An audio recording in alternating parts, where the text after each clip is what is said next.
CP Radhakrishnan గారు భారీగా ఘన విజయం సాధించినటువంటి సిపి రాధాకృష్ణన్ గారిని మనస్ఫూర్తిగా అభినందిస్తూ కంగ్రాచులేషన్స్ చెప్తూ, congratulations dear sir CP Radhakrishnan garu. And I must congratulate Bharatiya Janata Party, our brothers from Bharatiya Janata Party and our brothers from RSS, of course NDA, ఎవరెవరైతే సపోర్ట్ చేశారో సిపి రాధాకృష్ణన్ గారిని, ఆయన యొక్క విజయాన్ని కోరుకున్న మీ అందరికి కూడా కంగ్రాచులేషన్స్ చెప్తున్నాము. Once again I congratulate you all, especially CP Radhakrishnan garu. And coming to B Sudarshan Reddy garu, నిజం మాట్లాడితే ఆయన ఓడిపోలేదు. He did not lose, but he won in lifting the spirit of secularism and constitutional spirit in people like us. నేను నిజంగా ఆయన మెసేజ్లని follow అవుతున్నాను. ఈయన క్యాండిడేట్గా announce చేసిన దగ్గర నుంచి ఆయన చాలా చోట అన్ని రాష్ట్రాలకు వెళ్ళి ఆయన ప్రసంగాలు ఇచ్చారు. బి సుదర్శన్ రెడ్డి గారు, ఇండియా బ్లాక్ తరపున ఉన్నటువంటి సుదర్శన్ రెడ్డి గారు ఆయన యొక్క ప్రసంగాలు విన్నప్పుడు, ఆయన యొక్క స్పీచ్లు విన్నప్పుడు, ఆయన multiple times he talked about secularism, social justice, constitution of India. That's a wonderful man B Sudarshan Reddy garu. So ఆయన, నాకు తెలిసిన వరకు ఆయన ఓడిపోలేదు.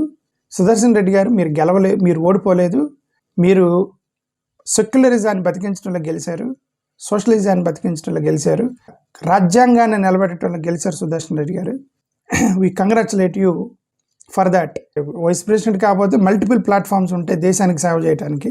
సుదర్శన్ రెడ్డి గారు ఆయన యొక్క ఆలోచన, సెక్యులర్ ఆలోచన, సోషలిస్టిక్ ఆలోచన, ఆయన యొక్క కాన్స్టిట్యూషనల్ కమిట్మెంట్ ప్రసంగాలు విన్న తర్వాత నాకు అర్థమైంది ఏంటంటే, సుదర్శన్ రెడ్డి గారు దేశానికి ఇంకా సేవ చేస్తారని నాకైతే అనిపిస్తుంది.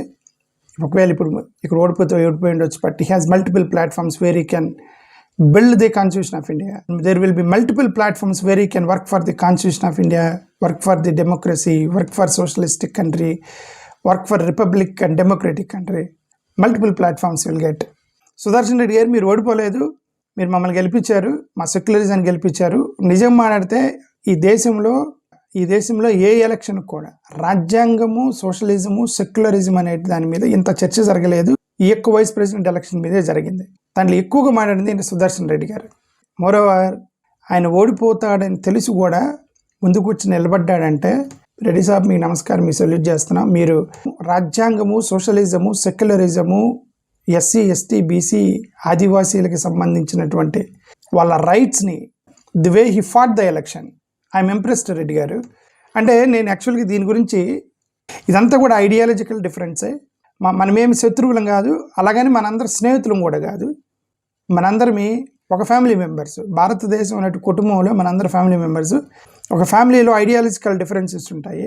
అవతల వాళ్ళ ఐడియా ఏంటంటే కమ్యూనల్ స్టేటు, హిందూ రాష్ట్రంగా నడపాలి, సెక్యులరిజం అనేది ఉండకూడదు, సోషలిజం అనేది కాన్స్టిట్యూషన్ నుంచి తొలగించాలి, కొన్ని కాన్స్టిట్యూషనల్ అమెండ్మెంట్స్ చేయాలనేది వాళ్ళ ఐడియా అయితే, మన ఆలోచన, మన ఐడియా ఏంటంటే ఇదంతా సెక్యులర్గా ఉండాలి, హిందూ క్రిస్టియన్ ముస్లిమ్స్ బ్రదర్స్ లాగా కలిసి ఉండాలి, కమ్యూనల్ టెన్షన్స్ తగ్గించాలి, పీస్ఫుల్ ఇండియాని తీసుకెళ్ళాలి, గొడవలు లేనటువంటి ప్రపంచం మనం సృష్టించాలి, కులాల మధ్య తారతమ్యత తగ్గించాలి, యూత్కి ఉపాధి ఇవన్నీ కల్పించాలి, మార్జినల్ సొసైటీని అప్లిఫ్ట్ చేయాలి, ఎస్సీ, ఎస్టీ, బీసీలని అప్లిఫ్ట్ చేయాలి. ఇది మన ఆలోచనల తేడాలే తప్ప we all are members of the family. ఆ ఎలక్షన్ వచ్చినప్పుడు will fight against ideologies. We don't fight with one another, we only fight with ideologies. నేను కూడా ఈయన సుదర్శన్ రెడ్డి గారిని బాగా ప్రమోట్ చేశాను, because I like his ideologies somewhat similar to my idea. So నేను ఆయన ప్రమోట్ చేశాను. ఓకే, సుదర్శన్ రెడ్డి గారిని అందుకే చెప్తున్నాను, సుదర్శన్ రెడ్డి గారు, మీరు ఓడిపోలేదు, మీరు గెలిచారు. మీరు ఓడిపోయినప్పటికి కూడా మా ఐడియాని, మా యొక్క సెక్యులరిజాన్ని, మా యొక్క సోషలిజాన్ని మీరు అప్లిఫ్ట్ చేశారు మీ యొక్క మెసేజ్ ద్వారా. Once again I'm congratulating CP Radhakrishnan గారు and the RSS brothers and Bharatiya Janata Party brothers and NDA brothers and whoever voted, of course including YSRCP voted to them, and we must congratulate YSRCP also. అంటే వాళ్ళు ఓటేసారంటే వాళ్ళు గెలవాలని కోరుకున్నట్టే కదా అర్థం. Okay, so let's congratulate YCP, TDP, Janasena, BJP and all whoever are supported NDA. You congratulate you all. And then once again I reiterate that Sudarshan Reddy garu, you did not lose, you won in uplifting the spirit of secularism, democracy, socialism and Republic India. That's a win you got. Let's hope you serve the country more in different platform. Thank you. Namaskar. Please listen to Undavalli Arun Kumar వాటికి sir. Thank you, నమస్కారం. చేశారని మొన్న వచ్చింది. చాలా తీవ్రమైనటువంటి మనోవేదనకు గురైనటువంటి ధన్ఖడ్ గారు constitutional expert in law, అది కూడా మనం మర్చిపోకూడదు. ఆయన వెళ్ళిపోయారు. వెళ్ళిపోయిన తర్వాత ఇది వచ్చింది. ఇప్పుడు వాళ్ళు డైరెక్ట్గా తీసుకొచ్చి ఆర్ఎస్ఎస్ ఆర్ఎస్ఎస్ బేస్ ఉన్నటువంటి రాధాకృష్ణన్ అనేటువంటి ఆయన్ని పోటీ పెట్టారు. తప్పు లేదు, ఎందుకంటే వాళ్ళు ఆర్ఎస్ఎస్ డైరెక్ట్గా బీజేపీ వారిది ఇందులో ఏ తప్పు లేదు. బీజేపీ వారికి వ్యతిరేకించిన వాళ్ళు ఎవరినైనా సరే శిరచ్ఛేదం చేస్తారు. బీజేపీ వారికి ఇప్పుడున్నటువంటి రాజ్యాంగం మీద ఉన్న కానీ, ఇప్పుడున్నటువంటి నేషనల్ ఫ్లాగ్ మీద కానీ, సెక్యులర్ సెటప్ అంటే ముస్లిమ్స్, క్రిస్టియన్స్, హిందూస్ అందరూ కలిసి ఉండాలనే సెక్యులర్ సెటప్ మీద కానీ ఏమాత్రం నమ్మకం లేదు. 100 ఏళ్ల నుంచి అలాగా దాన్ని నడుపుకుంటూ వచ్చారు. వాళ్ళ ఐడియాలజీ వాళ్ళది, దాంతో నేను డిఫర్ అవ్వను. ఎందుకంటే వాళ్ళ ఐడియాలజీ తగ్గట్టుగానే వాళ్ళు చేస్తారు. కానీ వాళ్ళ ఐడియాలజీలో ఏవైతే పాయింట్లు వాళ్ళు చెప్తున్నారో ఆ పాయింట్లతోటి డిఫర్ అయినటువంటి వాళ్ళు కనుక వాళ్ళకు ఓట్లేస్తే, మీరు బ్రిటిష్ వాళ్ళతోటి లేకపోతే మొహమ్మద్ గోరీ, మొహమ్మద్ గజనీతోటి కలిసిపోయినటువంటి వాళ్ళని ఏ రకంగా అయితే ఇప్పటికి కూడా మన చరిత్రలో చాలా ద్రోహుల కింద చూస్తున్నామో, రేపొద్దున మిమ్మల్ని కూడా అలాగే చూస్తారు. వెళ్తుందో ఆలోచించండి. ఒక్క విషయం మర్చిపోకండి, ఆర్ఎస్ఎస్ అనేటువంటి మాతృ సంస్థ, దానికి సంబంధించినటువంటి బైబిల్, భగవద్గీత, ఖురాన్ ఏంటంటే పాంచజన్యం అని తెలుగులో ఉంది, బంచ్ ఆఫ్ థాట్స్ అని గురూజీ గోల్వాల్కర్ గారు ఏదైతే రాశారో అదే ఆదర్శం. వరసగా దాన్ని అమలు చేసుకుంటూ వస్తున్నారు. దాంట్లో ఆయన క్లియర్గా రాశాడు, ముస్లిమ్స్, క్రిస్టియన్స్ ఈ దేశంలో ఉండటానికి అర్హత లేదు అని రాశాడు ఆయన. అలాగే సోషలిస్టులు అంటే కమ్యూనిస్ట్ పార్టీ వాళ్ళు కానీ, ఇందిరాగాంధీ కానీ, వీళ్ళందరూ సోషలిస్టులు జయప్రకాష్ నారాయణ గారు కానీ, వీళ్ళెవ్వరికీ కూడా ఈ దేశంలో ఉండేటువంటి హక్కు లేదు. ఇది మన బేసిక్ సనాతన ధర్మానికి ఇవన్నీ వ్యతిరేకం అని ఆయన చెప్పినటువంటి మాటలతోటి మీరు అంగీకరిస్తే, టీడీపీ వారు కానీ, వైసీపీ వారు కానీ, బీఆర్ఎస్ పార్టీ వారు కానీ, ఆయన మన కేసీఆర్ గారి పార్టీ, మీరు వాటితో అంగీకరిస్తే ఈ ఎలక్షన్లో వేయండి. ఇదేదో వైస్ ప్రెసిడెంట్ ఏదో చిన్న ఎలక్షన్ అనుకోకండి. ఇలా వైస్ ప్రెసిడెంట్ కానీ, ప్రెసిడెంట్ ఎలక్షన్ కానీ ఇప్పటివరకు భారతదేశంలో ఎప్పుడు రాలా. ఇది రాజ్యాంగ ఉండాలా, బీజేపీ ఉండాలా. బీజేపీ అనేటువంటి పార్టీ రాజ్యాంగాన్ని పక్కన పెట్టి ఈ దేశాన్ని పరిపాలించడానికి ఫస్ట్ మెట్టిది. ఇప్పటిదాకా డెమోక్రటిక్గా వచ్చారు. ఉన్నటువంటి వైస్ ప్రెసిడెంట్ని ఆల్మోస్ట్ పారిపోయేలా చేసి వైస్ ప్రెసిడెంట్ ఎలక్షన్ తీసుకొచ్చారు. ఈ తీసుకొచ్చింది కూడా వాళ్ళకి పూర్తి మెజార్టీతో ఉన్న టైంలో తీసుకురాలా, వాళ్ళు గ్యారంటీగా నెగ్గుతారన్న టైంలో తీసుకురాలా. మీరు కూడా వేస్తే కానీ నెగ్గని పరిస్థితుల్లో ఈ ఎలక్షన్ తీసుకొచ్చారు. ఆలోచన చేయండి. లేదు బీజేపీ వారి ఆలోచన కరెక్టు, ఆర్ఎస్ఎస్ ఆలోచన కరెక్టు, గురూజీ గోల్వాల్కర్ గారు చెప్పింది చాలా కరెక్ట్ అని అనుకుంటే వేయండి. నేను మిమ్మల్ని తప్పు పట్టలేను, జనసేన వారు కానీ. ఎందుకంటే మీరు ఆ పార్టీలో ఐడియాలజీలో ఇప్పుడు అలాగే బీజేపీ వాళ్ళు మా ఐడియాలజీ ఇదే అంటారు. ఆ ఐడియాలజీ ఇదే అన్నప్పుడు మనం ఏమనగలం?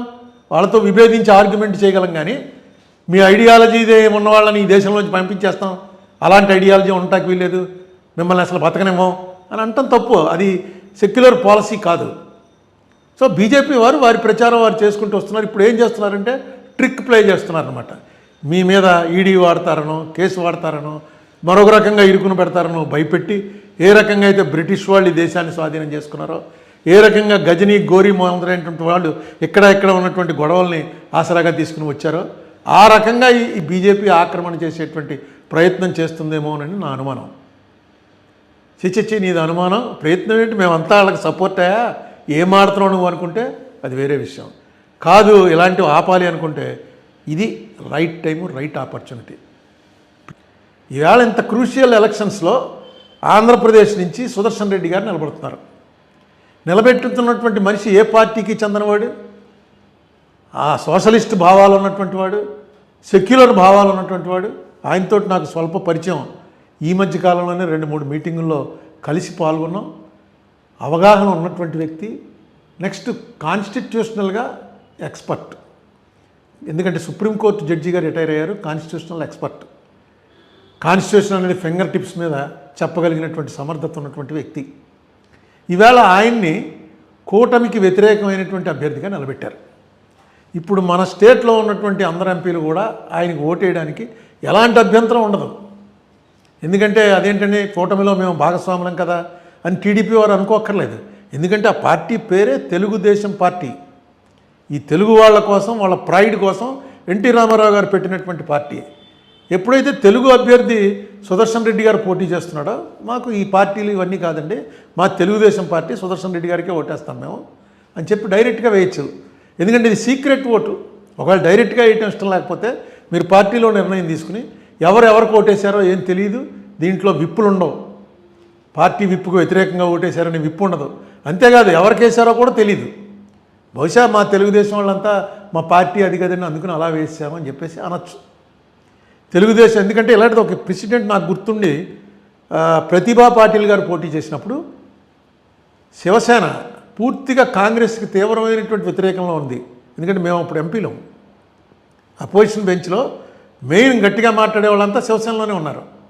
వాళ్ళు కాంగ్రెస్ క్యాండిడేట్ని పెడితే ప్రతిభా పాటిల్ గారిని, అదే యూపీఏ క్యాండిడేట్ని, వాళ్ళు ఓటేస్తాం డైరెక్ట్గా చెప్పారు. ఏంటంటే మాది మహారాష్ట్ర, ఆవిడది మహారాష్ట్ర, మా మహారాష్ట్ర ప్రైడ్ కోసమే శివసేన వచ్చింది, అందుకని మేము డైరెక్ట్గా వేస్తున్నామని if I remembrance is correct వాళ్ళు వేశారు. అలాగా ఇలాంటివి చాలా ఉన్నాయి ప్రెసిడెంట్లు. సో తెలుగుదేశం పార్టీకి సంబంధించినటువంటి ఎంపీలు ఏమాత్రం మొహమాటం లేకుండా, ఎవరితోటి ఏ తగువు లేకుండా సీక్రెట్గా వేసి రేపు సుదర్శన్ రెడ్డి గారికి ఓటేసి వచ్చేయచ్చు. దానివల్ల ఏ నష్టం ఉండదు. అది కాకుండా చంద్రబాబు నాయుడు గారి గతంలో 2-3 సార్లు డిఫర్ అయ్యారు. బీజేపీ వారితో చాలా స్ట్రాంగ్గా డిఫర్ అయ్యారు. ఈ దేశంలో చంద్రబాబు నాయుడు గారు విమర్శించినంత స్ట్రాంగ్గా మోడీ గారిని, బీజేపీని విమర్శించినటువంటి మరొక నాయకుడు లేడు, at least in south India. Is not a Congress man, is a TDP man. Congress మ్యాన్గా ఉన్నప్పుడు విమర్శించడం వేరు. టీడీపీ అనేటువంటి ఒక ప్రాంతీయ పార్టీకి చెందినటువంటి వ్యక్తి, 3 సార్లు ముఖ్యమంత్రి చేసినటువంటి వ్యక్తి, బీజేపీ పట్ల వాళ్ళకున్నటువంటి మసీదులు కూలగొట్టే పార్టీ ఇదని అన్నటువంటి వ్యక్తి కూడా ఒక చంద్రబాబు నాయుడు గారే. ఈవేళ ఈ అవకాశం వచ్చింది. ఈ అవకాశం కూడా మీరు చేస్తున్నది to safeguard the interest of the country. కాబట్టి చంద్రబాబు నాయుడు గారి పార్టీ కూడా చేయొచ్చు. ఇక జగన్మోహన్ రెడ్డి గారి పార్టీ అయితే అది ఎలా వేస్తుందో నాకు అర్థం అవట్లే. మరి ప్రకటించినట్టు పేపర్లో చూశాను. మీరు కూటమికి వ్యతిరేకంగా పోటీ చేసి ఎలక్షన్లో ఓడిపోయి, అంత ముందు ఎలక్షన్లో కూడా కూటమికి వ్యతిరేకంగానే పోటీ చేశారు 14లో. సరే 19లో విడిపోయింది, మెయిన్ తెలుగుదేశం పార్టీ అయింది. 24లో కూటమి బీజేపీ, జనసేన, టీడీపీ కలిపి పోటీ చేసి మిమ్మల్ని ఓడిస్తే మీరు ఆ బీజేపీ అభ్యర్థికి ఏ కారణం మీద ఓటేస్తానంటున్నారు నాకు అర్థం అలా. ఎందుకంటే సుదర్శన్ రెడ్డి గారు ఆయనే పార్టీ వాడు కాదు, మీకు కాంగ్రెస్ అంటే ఇష్టం లేదు, కాంగ్రెస్ మీ మీద కేసులు పెట్టింది అంటున్నారు. సుదర్శన్ రెడ్డి ఏం పార్టీ వాడు కాదే, ఆయన హలో నమస్తే ఉద్యోగం చేస్తున్నారు. కాన్స్టిట్యూషన్ నిజంగా నిలబెట్టగలడు. ఆ నిలబెట్టగలిగినటువంటి సత్తా ఉన్నటువంటి వ్యక్తి, ఏ పార్టీకి సంబంధం లేనటువంటి వ్యక్తి. ఇక ఎంతకన్నా ఆపర్చునిటీ మీకు ఏమొస్తుంది? ఇటువంటి విషయాల్లో కూడా మీ డిసెంట్ చెప్పలేకపోతే, మీరు మీ వ్యతిరేకుల విషయంలో కూడా మీరు మీ డిసెంట్ చెప్పలేకపోతే ఎలాగా? నాకు అర్థం లేదు అసలు వైసీపీ ఎందుకు సపోర్ట్ చేస్తానందో. చాలా తప్పు. అసలు ఒక హోమ్ మినిస్టర్ స్థాయిలో ఉన్నటువంటి వ్యక్తి ఒక కోర్టు తీర్పుని వ్యతిరేకించవచ్చు, నువ్వు తప్పేం లేదు. ఒక కోర్టు తీర్పుకి ఉద్దేశాలు జడ్జి గారికి ఆపాదించడం అనేది ఇట్స్ కంటెంప్ట్. ఇది తీర్పు తప్పు అయితే ఖచ్చితంగా బహిరంగంగా చెప్పచ్చు, ఇదేం తీర్పు అండి ఇది, ఇలాంటి తీర్పు. ఇప్పుడు ఈ బాబరీ మసీద్ తీర్పు వచ్చింది, అందరూ విమర్శించారు. అదే రాజ్యసభ కోసం బాబరీ మసీద్ తీర్పు ఆ జడ్జి గారు, చీఫ్ జస్టిస్ గారు ఇచ్చాడు అనేటువంటి ఆరోపణ ఎవరైనా చేస్తే అది కంటెంప్ట్ అవుతుంది. It attracts contempt. ఈయన చేసింది అయితే చాలా దారుణం. ఈ పార్టీకి అసలు పార్లమెంట్లో దాని మీద చర్చ జరగాలి. తర్వాత పార్లమెంట్ మీటింగ్ అవ్వలేదులా ఉంది. ఒక home minister, deputy prime minister హోదా ఉన్నటువంటి ఒక స్థాయి ఉన్నటువంటి ఒక వ్యక్తి సల్వాజుడుం అనే దాని మీద ఆయన ఇచ్చినటువంటి తీర్పు, ఆ తీర్పును విమర్శించవచ్చు. కానీ ఆ తీర్పు ఈయన ఇచ్చాడు, ఈయన కూడా నక్సలైటే అనేటువంటి ఆరోపణ చేశాడంటే ఎక్కడ పోతున్నామండి మనం? ఈ సిస్టంలో ఎక్కడికి పోతున్నాం? తీర్పు ఇచ్చేటువంటి కోర్టు కాన్స్టిట్యూషన్లో ఏముందో దాని మీద తీర్పిస్తుంది. నీకు ఆ తీర్పు తప్పు అనుకుంటే నువ్వు రాజ్యాంగాన్ని మార్చేయచ్చు వెంటనే. 2/3 మెజార్టీతో రాజ్యాంగాన్ని మార్చేయచ్చు. ఎప్పుడు సల్వాజుడుము 2003లోది. తర్వాత 10 ఏళ్ల నుంచి మీరే అధికారంలో ఉన్నారు. ఒకవేళ ఆయన తప్పుడు ఆలోచనతో ఆ తీర్పు ఇచ్చుంటే వెంటనే దాన్ని కాన్స్టిట్యూషనల్ అమెండ్మెంట్ చేసి ఎవరికి కావాలంటే వాడికి ఆయుధాలు ఇవ్వచ్చు అని చెప్పండి. మీరు ప్రైవేట్ పార్టీలకు తీసుకొచ్చి ఆయుధాలు ఇచ్చి వాళ్ళకి గొడవలు పెట్టడం అనేది రాజ్యాంగం ఒప్పుకోలేదు. రాజ్యాంగం ఒప్పుకోలేదు కాబట్టి ఆయన కొట్టేశాడు అది. ఇది అందరికీ తెలుసు. కొంతమంది నక్సలైట్లది తప్పు అనేవాళ్ళు ఉన్నారు, కొంతమంది రైట్ అనేవాళ్ళు ఉన్నారు, అది వేరే అభిప్రాయం. రాజ్యాంగపరంగా ఆయుధాన్ని పట్టుకుని తిరిగేటువంటి హక్కు ఓన్లీ పోలీసులకి, మిలిటరీకి, పారామిలిటరీ దళాలకే ఉంటుంది. కాకుండా ఎవడన్నా ఒక ఆయుధం తీసుకుంటే దానికి కారణం చెప్పాలి. ఆ ఆయుధం తన దగ్గర ఎందుకు పెట్టుకుంటున్నాడు అన్నది గవర్నమెంట్ అప్లై అయ్యి, ఓహో వీడు చెప్పింది కన్విన్స్ అవుతున్నారా, కరెక్టే, వీడికి ఆయుధం అవసరం అనుకుంటే ఒక ఆయుధం ఇస్తారు. ఆ ఆయుధాలు కూడా టెన్షన్ ఏమన్నా వస్తే వెంటనే పట్టుకెళ్ళి సరెండర్ చేసేయాలి. అలాంటిది మీరు ఒక బ్యాచ్ తయారు చేసి ఆ బ్యాచ్కి ఆయుధాలు ఇచ్చి నక్సలైట్లను చంపేయడానికి ఆయుధాలు ఇస్తున్నాం అన్నారు. అది కుదరదు. అదే గవర్నమెంట్ దాంట్లో వాళ్ళందరినీ పోలీసుల కింద చేర్చుకున్నారనుకోండి, అది తప్పు, ఎవరు తప్పట్లేరు. అక్కడ ఉన్నటువంటి గిరిజనులందరినీ వాళ్ళని ఎదుర్కోవడం కోసం స్పెషల్ రిక్రూట్మెంట్ చేసి పోలీసుల కింద చేర్చుకుని వాళ్ళందరికీ ఆయుధాలు ఇచ్చి ఉంటే ఆ గొడవ వేరు. ఇది ప్రైవేటు సైన్యం తయారు చేశారు. రేపు పొద్దున ఎవడ కూడా ప్రైవేట్ సైన్యం తయారు చేసుకుంటాడు. అది నిజంగా నేను ఆశ్చర్యపోయాను. అమిత్ షా గారు లాంటి ఒక సీనియర్ ఆయన, ఏమి పొలిటీషియన్ నిన్న మొన్న వచ్చినవాడు కాదు, సీనియర్ మోస్ట్. అక్కడ గుజరాత్లో హోమ్ మినిస్టర్ చేశాడు, ఇక్కడ హోమ్ మినిస్టర్ చేస్తున్నాడు. ఎంటైర్ హోమ్ మినిస్ట్రీ అంటేనే పోలీసులకు సంబంధించింది, మిలిటరీకి సంబంధించింది, ఆయుధాలకు సంబంధించింది. అటువంటి మనిషి సల్వాజుడం తీర్పు ఇచ్చినందువల్ల ఈయన నక్సలైట్ అయిపోయాడు అన్నాడు. ఎటు పోతున్నామో ఆలోచించుకోండి. ఇది ఒక ఇప్పటివరకు భారతదేశ చరిత్రలో ఇలాంటి ఎలక్షన్ ఇదే ఫస్ట్ టైం జరుగుతోంది. ఇది రొటీన్గా జరుగుతున్నటువంటి ఎలక్షన్ కాదు. ధన్ఖడ్ గారు ఎందుకు రాజీనామా చేశారో తెలియకుండా ఆయన పదవి నుంచి తప్పుకున్నారు. తప్పుకుంటే వచ్చింది ఈ ఎన్నిక. డెఫినెట్గా మోడీ గారితో డిఫర్ అయ్యే ఆయన తప్పుకుని ఉంటాడని అనుకోవాలి. ఎందుకంటే మోడీ గారితో డిఫర్ అవ్వకపోతే రాజీనామా చేయవలసినంత పని లేదు. ఒంట్లో బాగపోతే 4 రోజులు ట్రీట్మెంట్ తీసుకుంటారు. డిప్యూటీ చైర్మన్ నడుపుతాడు. అసలు యాక్చువల్గా డిప్యూటీ చైర్మన్లే నడుపుతారు. చైర్మన్ ఊరికే వచ్చి చైర్మన్ ప్లస్ ఉపరాష్ట్రపతి రెండు ఒకళ్ళే ఉంటారు. వాళ్ళు వచ్చి కూర్చుని కాసేపు ప్రభుత్వాన్ని కాన్స్టిట్యూషనల్ హెడ్గా వచ్చి కూర్చుని నడిపి వెళ్ళిపోయిన తర్వాత డిప్యూటీ చైర్మనే నడుపుతూ ఉంటారు. ఈయన ఎందుకో హఠాత్తుగా ఇప్పటివరకు ఆ సస్పెన్స్ అలాగే ఉంది. ఇల్లు కూడా ఖాళీ. చాలా మొత్తం వాటి మీద ఒక గ్రిప్ తీసుకునే ప్రయత్నంలో భాగంగానే ఈవేళ రాధాకృష్ణన్ గారిని ధన్ఖడ్ చేత రాజీనామా చేయించారని నేను అంటాను. అందుకే ఆయన కూడా మాట్లాడలే. లేకపోతే ఇది ఆరోగ్య కారణమనో ఇంకోటనో ఆయన వచ్చి చెప్పాలి. ఏం మాట్లాడలేదు ఆయన. రకరకాల ఊహాగానాలు స్ప్రెడ్డింగ్లో ఉన్నా సరే ఆయన ఏమీ మాట్లాడకుండా వెళ్ళిపోయాడంటే డెఫినెట్గా వీళ్ళ ఆదేశానుసారం ఆయన తప్పుకున్నాడు. వీళ్ళతోటి తిరగబడి నిలబడే శక్తి లేక కామ్ అయిపోయాడు ఆయన.